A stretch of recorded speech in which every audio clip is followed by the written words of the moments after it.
Amphétamine, opiacés, cocaïne. Jusqu'à présent, toute personne conduisant sous stupéfiants ou alcool était sanctionnée d'un retrait de 6 points. Gérald Darmanin veut désormais retirer la totalité. Moi, ce que je souhaite faire, c'est la sécurité routière du bon sens. On arrête les retraits de points pour les petits excès de vitesse, moins de 5 km à l'heure. En revanche, on prive de permis de conduire ceux qui conduisent sous stupéfiants et sous alcool.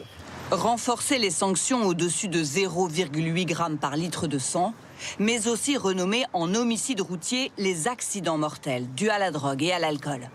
Pour les associations de victimes, en effet, le terme actuel d'homicide involontaire est inaudible. Norbert Pirot a passé 3 ans à l'hôpital. Une voiture, c'est une arme. C'est une arme létale.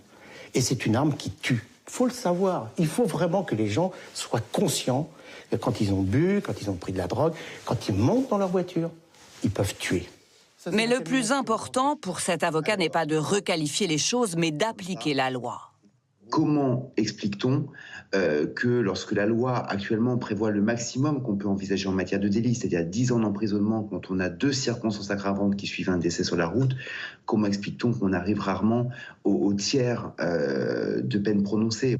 Aux côtés des victimes qu'elle accompagne en justice, Maud Escriva fait le même constat. Dès lors qu'il n'y avait pas cette intention de tuer, les peines restent minimes. Et c'est pour cela, justement, qu'elle plaide depuis 5 ans pour cet homicide routier et cette proposition de loi.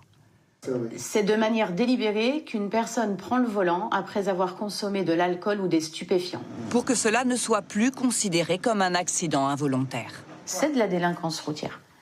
La drogue, l'alcool, les grands excès de vitesse. Autant de conduites dangereuses qui multiplient par 2 le risque d'être responsable d'un accident mortel.